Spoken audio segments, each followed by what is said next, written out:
ہماری زندگی کے اندر بہت ساری ایسی چیزیں ہیں کہ اگر وہ ہم سے رخصت ہو جائیں، خدا نہ کرے، تو پھر ہمیں بڑی شدت سے احساس ہوگا کہ یہ نعمت کتنی بڑی ہے۔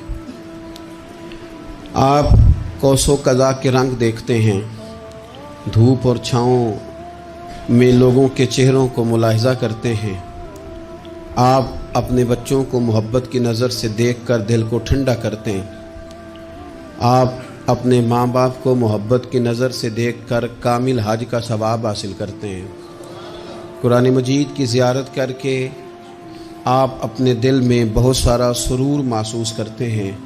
لیکن یہ ساری نعمتیں اتنی دیر تک آپ کے پاس ہیں جب تک آپ کے پاس آنکھ کی نعمت موجود ہے۔ اگر یہ رخصت ہو جاتی ہے نا، اگرچہ اتنی ساری نعمتوں میں یہ ایک نعمت ہے، لیکن آپ آنکھ نہیں ہے تو آپ کو تو اپنوں کا احساس بھی نہیں، آپ تو اپنوں کے چہرے بھی دیکھ نہیں پائے۔ کوئی بھی نعمت جو آپ کے پاس ہے، آپ کبھی محسوس کریں کہ اگر اس نعمت کا وجود ہمارے پاس نہ ہوتا تو ہماری کیفیت کیا ہوتی۔ یہ سانس ہے، ہم دو دفعہ سانس کا استعمال کرتے ہیں، ایک دفعہ اندر جاتی ہے اور ایک دفعہ باہر آتی ہے۔ اگر اندر نہ جائے تو بھی مسئلہ ہے، چلی گئی ہے لوٹ کر باہر نہ آئے تو بھی بہت بڑی مشکل ہے۔ تو اس کا اندر اور باہر جانا یہ زندگی کا احساس ہے۔ اگر کبھی سانس اکھڑنے لگے اور آپ کے سینے میں آپ کی سانس اٹکنے لگے تو ایک بہت بڑی تشویش ہے، ایک بہت بڑی آکسیجن ہے، پوری طرح سے انسان کو قید کر دیا جاتا ہے، اور وہ کہتا ہے کہ میرا تو سارا وجود سلامت ہے، ہاتھ کام کر رہے ہیں، پیر کام کر رہے ہیں، آنکھیں کام کر رہی ہیں، زبان کام کر رہی ہے، سب کچھ ٹھیک ہے، صرف سانس اکھڑ گئی ہے۔ تو انسان محسوس کرتا ہے کہ یہ ساری چیزیں سلامت ہونے کے باوجود میرے کسی کام کی نہیں۔ آپ کے پاس جتنی بھی نعمتیں ہیں ان کو اگر آپ شمار کریں تو کبھی آپ کہیں گے کہ ساری نعمتوں میں آنکھ زیادہ ضروری ہے، کبھی کہیں گے کان زیادہ ضروری ہے، کبھی کہیں گے زبان زیادہ ضروری ہے، کبھی کہیں گے دل زیادہ ضروری ہے، کبھی کہیں گے روح زیادہ ضروری ہے۔ لیکن میں آپ سے عرض کروں، ان ساری چیزوں کے بغیر گزارا ہو سکتا ہے، رسول کائنات کی غلامی کے بغیر گزارا نہیں ہوتا۔ کیوں؟ اس لیے کہ اگر حضور کی شفقت نہ ہو، نبی پاک علیہ السلام کی رحمت نہ ہو، وہ ابن القیم نے ایک جگہ پہ کہا تھا کہ یہ حضور نے ہمیں انسان بنایا ہے، یہ نبی پاک علیہ السلام نے انسانیت کے اسباق پڑھائے ہیں، اخلاقی رویے کیا ہوتے ہیں حضور نے بتلائے ہیں۔ اگر حضور کا کرم نہ ہوتا تو انسان ایک دوسرے کو کاٹ کے کھاتا۔ یہ حضور نے بتلایا ہے کہ تم نے کس طرح زندگی کو گزارنا ہے۔ محبوب کریم علیہ السلام کا وجود نور ایک ایسی چیز ہے کہ اگر وہ کائنات سے معاذ اللہ سائڈ پہ کر دیا جائے تو اس کائنات کا قائم رہنا کسی صورت بھی ممکن ہے ہی نہیں۔ اسی لیے تو اقبال نے کہا تھا کہ ہو نہ یہ پھول تو بلبل کا ترنم بھی نہ ہو، چمن دہر میں کلیوں کا تبسم بھی نہ ہو نہ یہ ساقی تو پھر میں بھی نہ ہو، خم بھی نہ ہو، اور بزم توحید بھی دنیا میں نہ ہو، تم بھی نہ ہو۔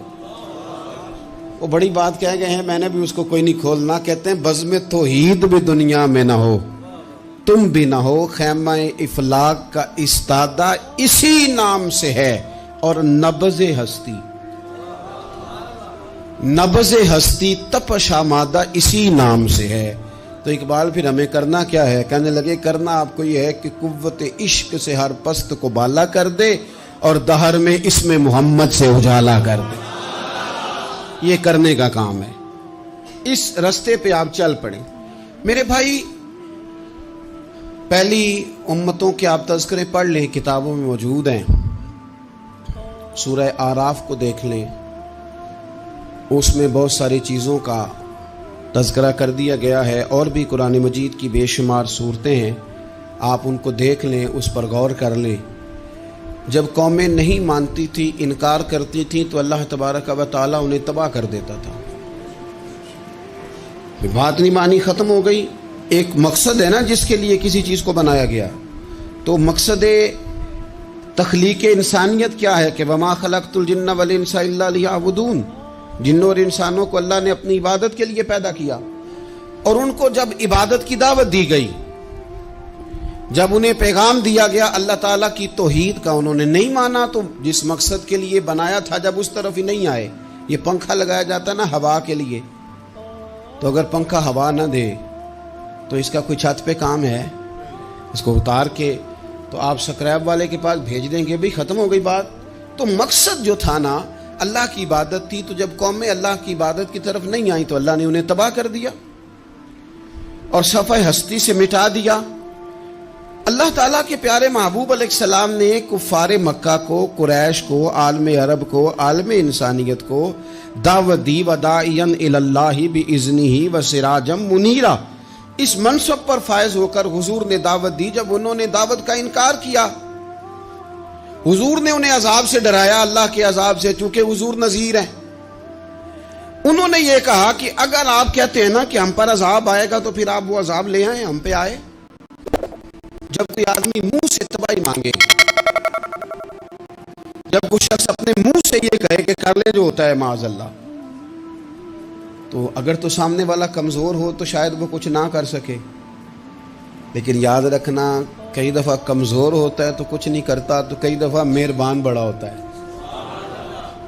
رحمان اور رحیم کئی دفعہ کرم نوازی کرتا ہے. جب انہوں نے کہا نا کہ لائیں وہ عذاب ہے محبوب جس کا آپ وعدہ کرتے ہیں، تو اللہ نے کیا فرمایا؟ فرمایا وَمَا كَانَ اللَّهُ لِيُعَذِّبَهُمْ وَأَنْتَ فِيهِمْ.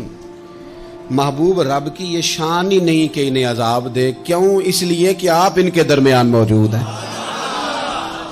اے محبوب علیہ الصلوۃ والسلام، اللہ کی یہ شان نہیں کہ انہیں عذاب دے اس حال میں کہ آپ ان کے درمیان موجود ہیں. آپ میری بات کو سمجھیں گے، غور کریں گے کہ کافروں کے درمیان اگر حضور موجود ہوں تو عذاب نہیں آتا، تو قیامت میں جب حضور مومنوں کے بیچ موجود ہوں گے، مجھے کہہ لینے دو نا کہ اساں جہاں گناہیاں دا جدوں اعمال نامہ پھرول ہوئے، پھر ذرے ذرے نے سامنے آ جانا ہے، جو جو منہ تھی بولیا بول ہوئے. اساں بھی کول حضور دے بیٹھ رہنا ہے، لکھ عمل ترکڑی تول ہوئے، او دے کولوں بھی رب نے حساب لینا ہے جیڑا بیٹھا ہی محمد دے کول ہو صلی اللہ تعالی علیہ وسلم. او دے کولوں بھی رب نے حساب لینا ہے جیڑا بیٹھا ہی محمد دے کول ہوئے، جس کو کہتے ہیں قیامت حشر، جس کا نام ہے، جس کو کہتے ہیں قیامت حشر، جس کا نام ہے. تیرے دیوانوں کے لیے وہ دن تو جشن عام ہے. زیارت ہوگی نا حضور کی، تیرے دیوانوں کے لیے وہ دن تو جشن. اور ایک شاعر نے اور بات کھول دی، کہنے لگا ہر نظر کانپ اٹھے گی محشر کے دن، خوف سے ہر کلیجہ دہل جائے گا. اچھا جی پھر کیا ہوگا؟ ہر نظر کانپ اٹھے گی محشر کے دن، آنکھیں پھڑ پھڑائیں گی، کانپیں گی اور کلیجے پھٹیں گے. منظر ہی ایسا ہوگا، انسان اپنے پسینے میں ڈبکیاں کھا رہا ہے، حساب کا وقت آ گیا ہے اور سورج سوا نیزے پہ ہے، زمین دہک رہی ہے. تو کہنے لگے ہر نظر کانپ اٹھے گی محشر کے دن، خوف سے ہر کلیجہ دہل جائے گا. پھر اوڑھ کر کالی کملی وہ آ جائیں گے، پھر اوڑھ کر کالی کملی وہ آ جائیں گے، پھر اوڑھ کر کالی کملی وہ آ جائیں گے. ہر نظر کانپ اٹھے گی محشر کے دن، خوف سے ہر کلیجہ دہل جائے گا. پھر اوڑھ کر کالی کملی وہ آ جائیں گے، سارے محشر کا نقشہ بدل جائے گا.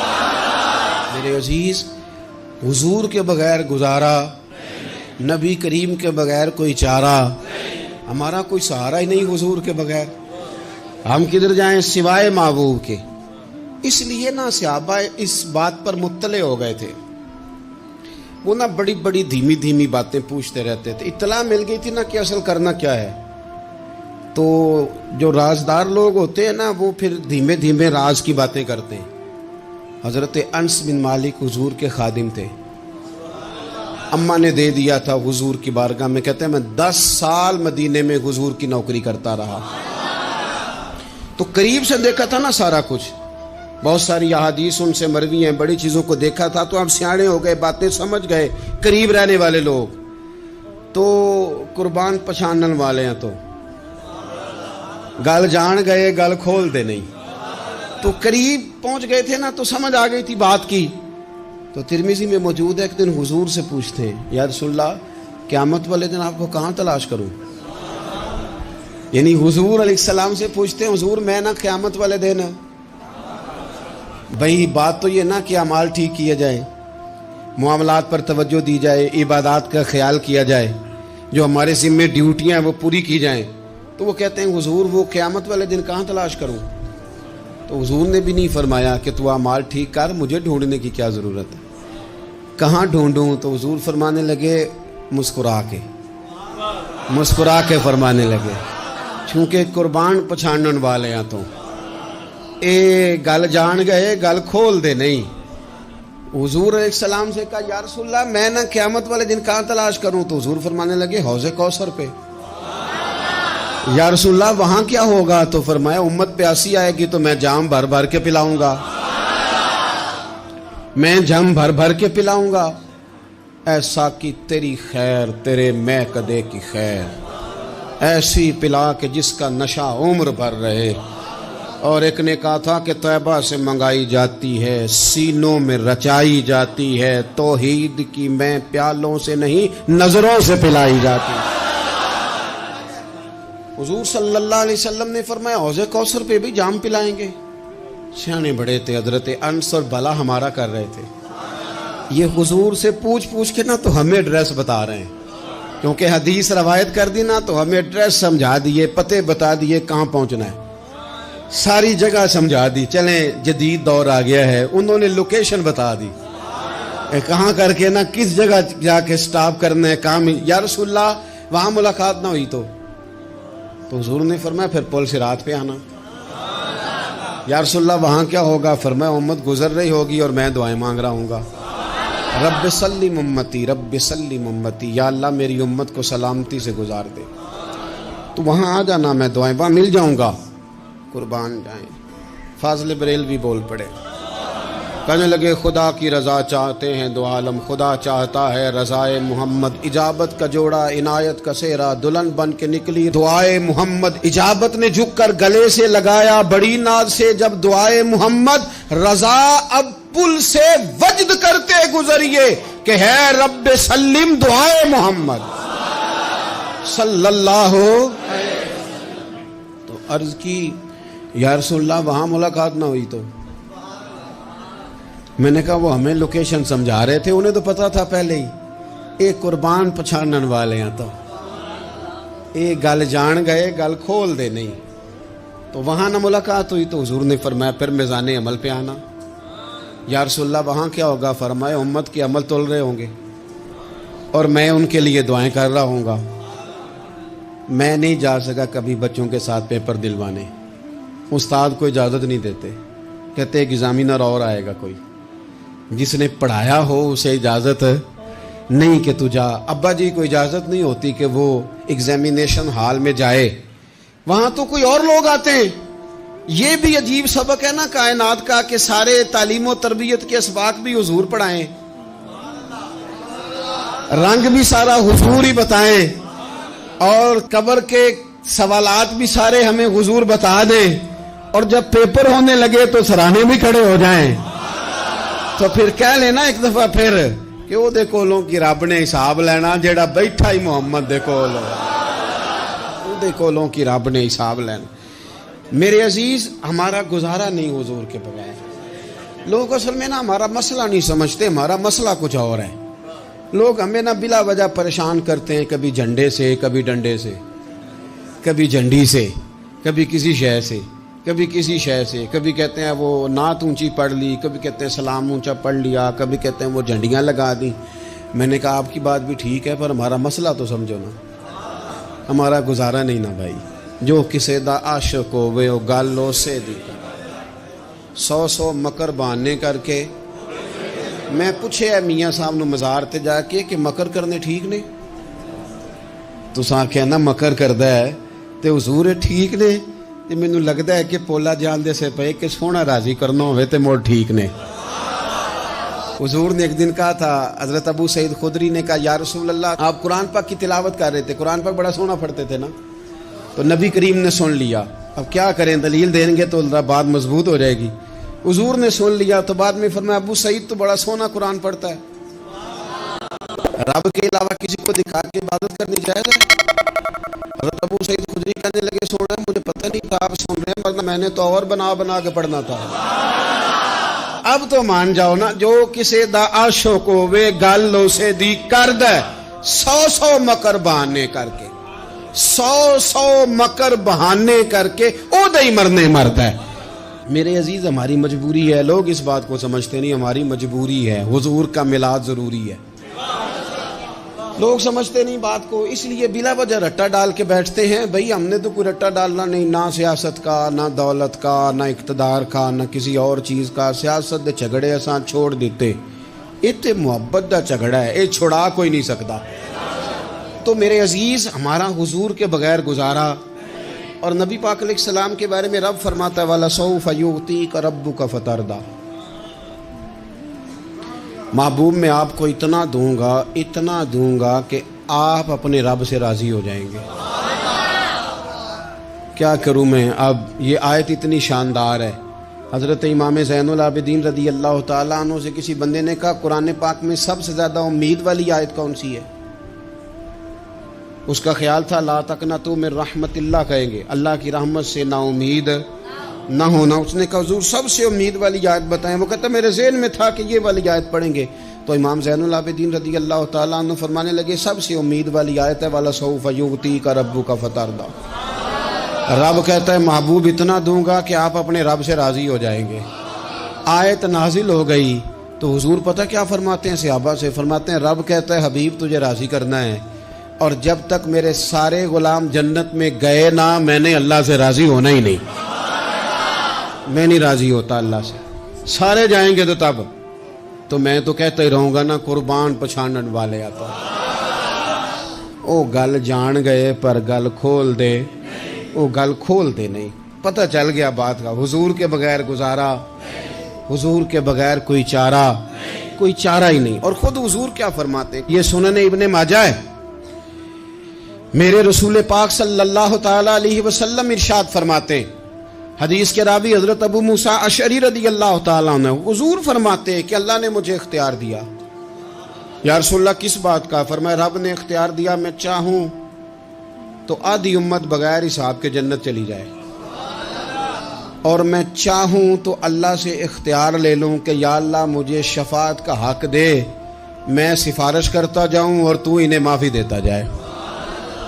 یہ مجھے اختیار دیا اللہ تعالیٰ نے۔ تو حضور کیا فرماتے ہیں؟ فرماتے ہیں وہ آدھی امت والا سودا نہیں میں نے قبول کیا، میں نے نہ شفاعت لی ہے، کیونکہ یہ عام تر ہے اور یہ کفایت کرنے والی ہے، یہ عام بھی ہے اور کفایت کرنے والی بھی ہے۔ اور حضور نے یہ لفظ کہے، یہ سنن ابن ماجہ کتاب الزہد دیکھیے گا، اس میں روایت مل جائے گی۔ حضور فرماتے ہیں یاد رکھو تمہارا کیا خیال ہے کہ میری یہ شفاعت پرہیزگاروں کے لیے؟ خود جملہ استفہامیہ سے بات کرتے ہیں، تمہارا کیا خیال ہے کہ میری یہ شفاعت جو قیامت میں سفارش کروں گا تو پرہیزگاروں کی کروں گا؟ حضور فرماتے ہیں نہیں، میں قیامت میں گناہگاروں کی سفارش کروں گا، میں گناہگاروں کی سفارش کروں گا، گناہگاروں کے لیے عرض کروں گا اللہ کی بارگاہ میں۔ کچھ دن پہلے میں کہیں پڑھ رہا تھا کسی کا مضمون، اس نے تشبیہ کس طرح کی دی ہے مجھے پتہ نہیں، لیکن لکھ دی بات، کہنے لگے ایک وکیل ہوتا ہے ایک شفیع ہوتا ہے، ایک وکیل ہوتا ہے ایک، حضور وکیل نہیں ہمارے، حضور ہمارے شفیع ہیں، شفاعت کرنے والے ہیں۔ وکیل یہ کہتا ہے جج صاحب سے کہ یہ جس کا میں وکیل ہوں نا اس نے نا غلطی کوئی نہیں کی، اسے معاف کر دیں۔ وکیل یوں بحث کرتا ہے، کہتا ہے اس نے کیا ہی نہیں، جرم معاف کریں۔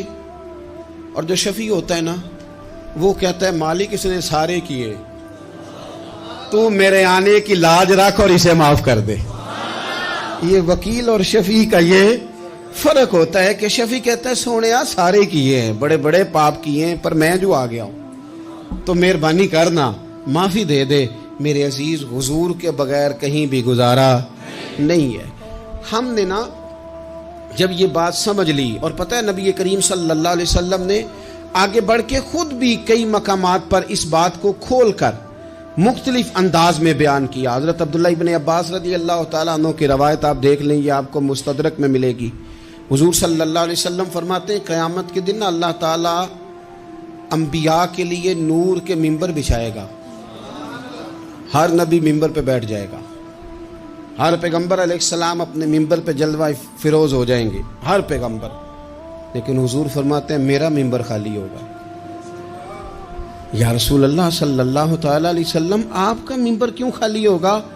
حضور فرماتے ہیں میں ممبر چھوڑ کے رب کی بارگاہ میں کھڑا ہو جاؤں گا, اور اس ڈر سے کھڑا ہو جاؤں گا کہیں ایسا نہ ہو کہ میں جنت میں چلا جاؤں اور میری امت رہ جائے. میں اپنی امت کی سفارش کروں گا, رب میری امت کی سفارش قبول کرے گا.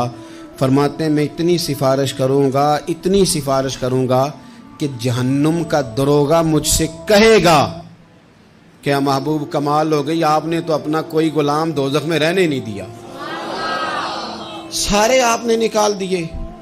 کسی شاعر نے بڑی خوب بات کی تھی, اس نے کہا تھا کہ یاد رکھو قیامت کا جو دن ہے نا, یہ قیامت کا دن دراصل ہمارا وقت ہوگا خاص. جب ہم نبی پاک صلی اللہ علیہ وسلم کی بارگاہ میں جائیں گے تو ہمیں سمجھ آ جائے گی کہ دنیا میں ہم نے کئی دوستیاں لگائی تھیں پر جھوٹی لگا بیٹھے.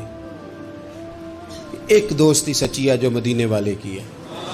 وہ کہتے ہیں محمد بوٹیا جھوٹا ہی جاگ سارا, اے سچیاں مدینے والے دیاں یاریاں, سچیاں مدینے والے دیاں. تو نبی پاک صلی اللہ علیہ وسلم کے بغیر نہ دنیا میں گزارا ہے, نہ قبر میں گزارا ہے, نہ آخرت میں گزارا ہے. اب ایک سبق ہے, وہ سبق بھی آپ نے ضرور یاد کرنا ہے. جس شخصیت کے بغیر ہمارا گزارا نہیں, نہ قبر میں, نہ حشر میں, نہ پل صراط پہ, نہ میزان انبل میں, نہ حوض کوثر پہ, تو ہمارا ان کے بغیر دنیا داری میں گزارا کیسے ہو جاتا ہے؟ ہمارا تجارت بھی حضور سے سیکھیں, گھرداری بھی حضور سے سیکھیں, شادی بیاہ کے طریقے بھی حضور سے سیکھیں. جب گزارا نہیں حضور کے بغیر تو پھر زندگی کے سارے سلیقے حضور سے سیکھیں. پھر ادھر ادھر جانے کی ضرورت ہے. حضور کی سیرت کو پڑھیں, سوانے کو پڑھیں, حیات مبارکہ کا مطالعہ کریں. یہ جو ہم میلاد کا جلوس لے کے نکلتے ہیں نا, جب ہم نے نا بہت ساری چیزوں کو سطحی سا سمجھ لیتے ہیں معاذ اللہ بعض اوقات. یہ جب ہم میدان میں نکلتے ہیں نا, میلاد کے جلوس میں حضور کے نام کا نعرہ لگاتے ہیں, تو ہم نا للکارتے ہیں اس نظام کو جو نظام حضور سے پہلے تھا. امیر غریب کی تقسیم تھی, ذات برادری کی تقسیم تھی, چھوٹے بڑے کی تقسیم تھی, گورے کالے کی تقسیم تھی. ہم جب میدان میں نکل کے نعرہ لگاتے ہیں تو ہم اس نظام کو للکارتے ہیں. ہم کہتے ہیں وہ نظام نہیں چلے گا, اب حضور کا میلاد ہو گیا ہے. اب نظام وہ ہے کہ جس پلیٹ میں ابو بکر صدیق کھانا کھائیں گے اسی میں بلال حبشی بھی کھائیں گے. اب نظام وہ ہے کہ اگر غریب آدمی جرم کرے گا تو سزا ملے گی, تو اگر گورنر کا بیٹا جرم کرے گا تو سزا اسے بھی ملے گی. اب حضور کا نظام آ گیا, ہم اس نظام کی طرف بڑھتے ہیں. اپنے آپ کو حضور کے قدموں کی طرف مائل کریں. میلاد صرف 1 سے 12 ربیع الاول تک نہیں, میلاد سارا سال ہے. ذکر میلاد سارا سال ہے. میلاد کی محفل سارا, اور میلاد صرف مسجد میں نہیں, گھر میں بھی ذکر میلاد, دکان میں بھی ذکر میلاد. ذکر میلاد سے مراد حضور کی تعریفیں, نبی پاک کی شانیں, حضور کی باتیں. آ میرے دل آمنہ کے لال کی باتیں کریں, چہرہ و شمس کے اجلال کی باتیں کریں. اپنی طبیعتیں حضور کے